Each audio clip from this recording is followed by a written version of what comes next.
अरे ये क्या जादुई खेल है। अभी अभी सारे पक्षी इसी जमीन की तरफ आए थे, पर यहाँ तो कोई नहीं है। यहाँ सिर्फ मूली के हरे हरे पत्ते उगे हैं। कोई घोंसला नहीं, कोई चिड़िया नहीं। भुल्ला भाई, मुझे तो लगता है वो सब गर्मी के मारे भाप बनकर उड़ गए। वैसे ये पत्ते बड़े रसीले हैं। आप भी थोड़ा सलाद खाकर अपना गुस्सा शांत कर लो भाई। धत्त तेरे की, मेरी पैनी नजरें भी गच्चा खा गईं। यहाँ कोई नहीं है, चलो वापस। नीलवन जंगल में इस बार ऐसी रिकॉर्ड तोड़ गर्मी पड़ी कि आसमान आग उगलने लगा और पक्षियों के मासूम बच्चे झुलसने की कगार पर पहुंच गए। पर आफत सिर्फ ये मौसम नहीं था, आसमान से मंडराती साक्षात मौत भी थी। मम्मा, मम्मा, मुझे बहुत प्यास लगी है। इस घोंसले की लकड़ियाँ इतनी गर्म हो गई हैं कि मेरे पैर जल रहे हैं। उफ, मुझसे अब और सहा नहीं जा रहा। धीरज रख मेरे बच्चे, बस थोड़ी देर और। हरिया तोती आसमान की तरफ देखकर बेबसी से बोलती है, हे भगवान, नदी का पानी भी सूख गया और पेड़ की छांव भी खत्म हो गई। अब हमारे ये मासूम बच्चे कहाँ जाएं? हरिया बेटी, अपने बच्चों को घोंसले से बाहर मत निकालना।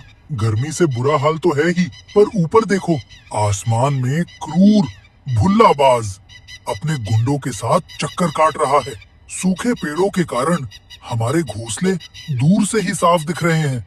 ठीक उसी समय आसमान की ऊंचाइयों से खूंखार भुल्लाबाज अपने नुकीले पंजे फैलाकर जंगल के ऊपर मंडराने लगता है। उड़ो मेरे शेरों, पूरे जंगल को घेर लो। इस कड़कती धूप ने हमारा काम आसान कर दिया है। पेड़ों के सारे पत्ते झड़ चुके हैं। अब ये बेवकूफ चिड़ियां और तोते चाहकर भी छुप नहीं पाएंगे। आज इन सब का शिकार हमारी चोंच के नीचे होगा। सूखे और वीरान हो चुके पेड़ों पर पक्षियों के घोंसले अब दूर से ही साफ नजर आ रहे थे। इसी बात का फायदा उठाने के लिए आसमान का सबसे क्रूर शिकारी भुल्लाबाज अपने भूखे साथियों के साथ पूरे जंगल पर पैनी नजरें गड़ाए बैठा था। उड़ो मेरे शेरों, पूरे जंगल का चप्पा चप्पा छान मारो। आज रात हमारी दावत पक्की है। जंगल के इस कोने में रानो चिड़िया और उसका पति टुन्नू चिड़ा रहते थे। रानो जल्द ही मां बनने वाली थी और उसे अपने आने वाले बच्चों की सुरक्षा की सबसे ज्यादा चिंता थी। जब उसने देखा कि पारंपरिक पेड़ अब सुरक्षित नहीं रहे, तो उसने एक बड़ा फैसला लिया।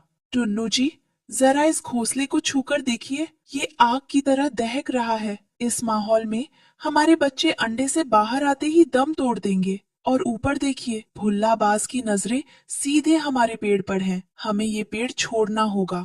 लेकिन रानो, अगर हम पेड़ छोड़ देंगे तो रहेंगे कहाँ? हम पक्षी हैं। हमारा आशियाना तो हमेशा ऊंची डालियों पर ही होता है। नहीं टुन्नू जी, जो लकीर का फकीर बना रहता है, मुसीबत उसे कुचल देती है। जब आफत आसमान से आ रही हो तो हमें जमीन से जुड़ना होगा। नदी के पास की वो जमीन देखो, वहाँ मिट्टी में नमी है और ठंडक भी। हम वहाँ चलेंगे और मूली की खेती करेंगे।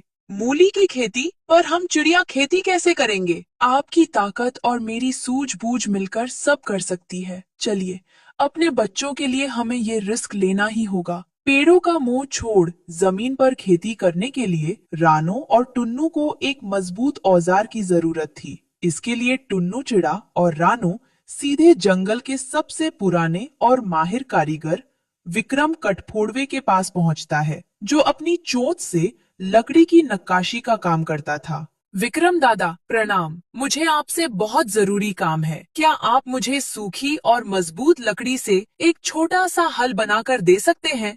अरे टुन्नू बेटा, तुम चिड़े होकर मुझसे हल मांग रहे हो? हल तो इंसान चलाते हैं या बैल। तुम आसमान के राजा हो, तुम्हें मिट्टी खोदने की क्या सूझ रही है? कहीं धूप तो नहीं लग गई सिर पर? नहीं दादा, धूप हमारे सिर पर नहीं, हमारे घोंसले और अंडों पर लग रही है। ऊपर आसमान में भुल्लाबाज मंडरा रहा है और पेड़ के सारे पत्ते सूख चुके हैं।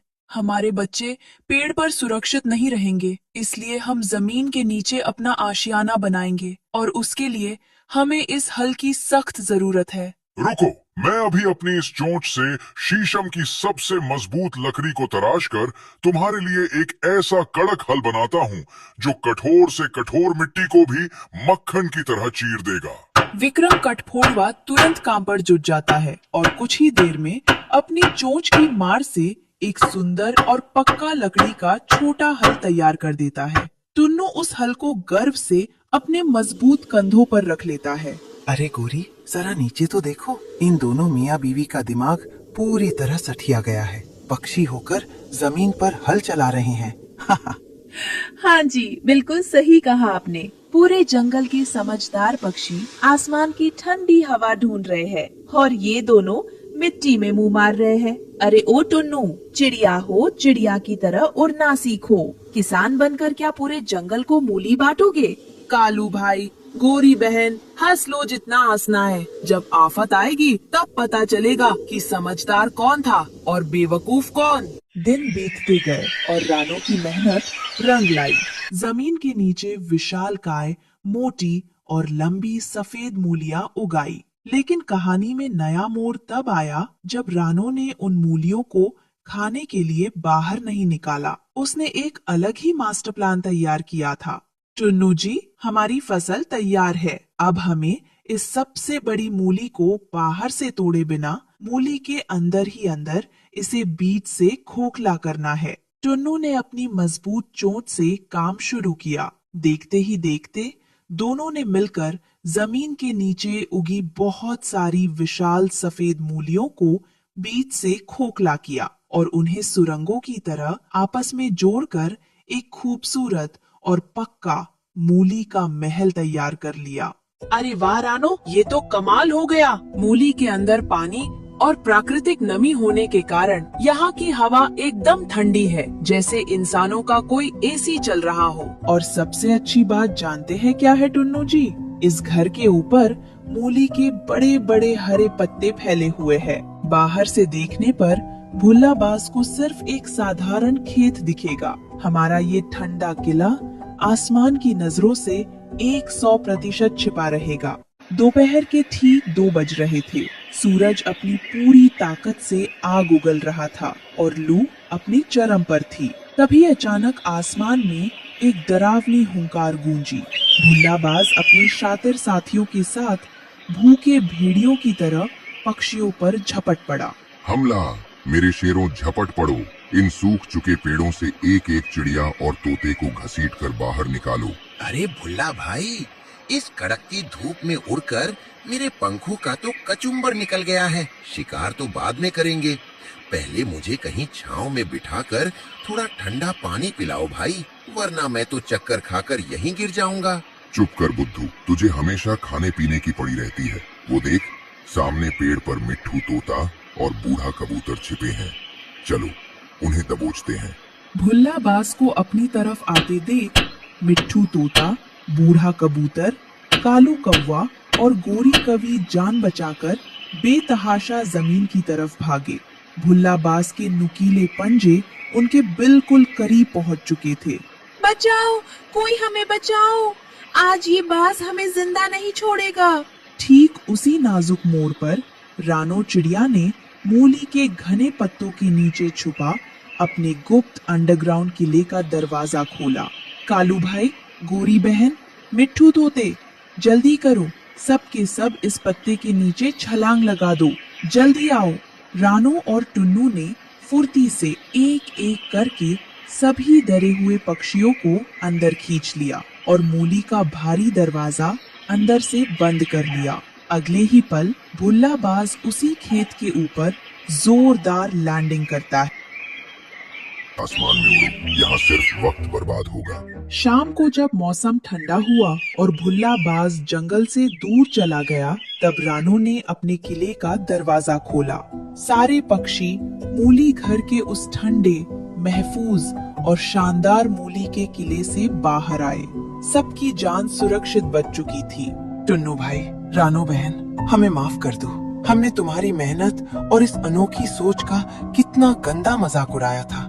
अगर आज तुम अपनी सूझबूझ से ये जमीन के नीचे का किला ना बनाते तो हमारा पूरा परिवार खत्म हो जाता। हाँ रानो बहन, तुम्हारी दूरदर्शिता ने आज हम सबको बचा लिया। तुम सचमुच एक महान माँ हो। कालू भाई, कोरी बहन, अब पुरानी बातें भूल जाओ। मुसीबत के समय एक दूसरे की रक्षा करना ही हमारा असली धर्म है। और देखो, तुम सब भूखे प्यासे हो।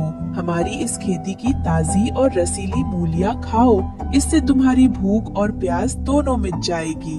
रानो ने अपनी खड़ी फसल से सबको मीठी मूलियाँ खाने को दी। पूरे जंगल ने पेट भरकर रानो की जय जयकार की। कुछ दिनों बाद रानो ने उसी ठंडे और सुरक्षित बंकर में सुंदर सुंदर बच्चों को जन्म दिया। रानो की ये कामयाबी देखकर पूरे जंगल के पक्षियों ने पेड़ों का अंधविश्वास छोड़ समय के अनुसार जमीन के नीचे अपने सुरक्षित आशियाने बनाने की अनोखी कला सीख ली। तो दोस्तों, रानो चिड़िया के इस ठंडे और जादुई मूली के किले की महाजीत आपको कैसी लगी? हमें कमेंट्स में अपना नाम और अपनी राय जरूर बताइए, ताकि अगली वीडियो में हम आपका नाम स्क्रीन पर दिखा सकें। इस वीडियो को एक प्यारा सा लाइक दें, दोस्तों के साथ शेयर करें और हमारे चैनल को सब्सक्राइब करना बिल्कुल मत भूलना। धन्यवाद। कालू कौवे और गोरी कवि ने मिलकर रानो चिड़िया पर जंगल का अनाज चुराने का झूठा इल्जाम लगा दिया था। पूरे जंगल ने बिना सोचे समझे रानो और उसके पति टुन्नू चिड़े को हरे भरे इलाके से बाहर निकाल दिया। रानो जल्द ही माँ बनने वाली थी। इस चोर चिड़िया को देखो, खुद माँ बनने वाली है और पूरे जंगल का दाना अकेले छुपा कर रख रही है। इसे इस हरे पेड़ से धक्का मारकर बाहर निकालो। गोरी बहन, झूठ के पैर नहीं होते। आज तुम सब कालू के बहकावे में आकर मुझे बेघर कर रहे हो, लेकिन याद रखना, सच को दबाया जा सकता है, मिटाया नहीं जा सकता। रानो और टुन्नू अपमान का घूंट पीकर काली पहाड़ी की सूखी गुफा में आ जाते हैं। यहाँ ना तो हरे पत्ते थे और ना ही सूखी घास, चारों तरफ सिर्फ नुकीले पत्थर थे और अगले दिन से भारी तूफान आने वाला था। रानो, यहाँ तो सिर्फ पत्थर है। इस बंजर जगह पर हम अपने बच्चों के लिए घोंसला कैसे बनाएंगे? टुन्नू जी, जब सूखी घास ना मिले तो पत्थरों को ही अपनी ताकत बना लेना चाहिए। हम नदी के किनारे की गीली चिकनी मिट्टी और बारीक कंकरों को मिलाकर गुफा के कोने में एक पक्का मिट्टी का किला बनाएंगे।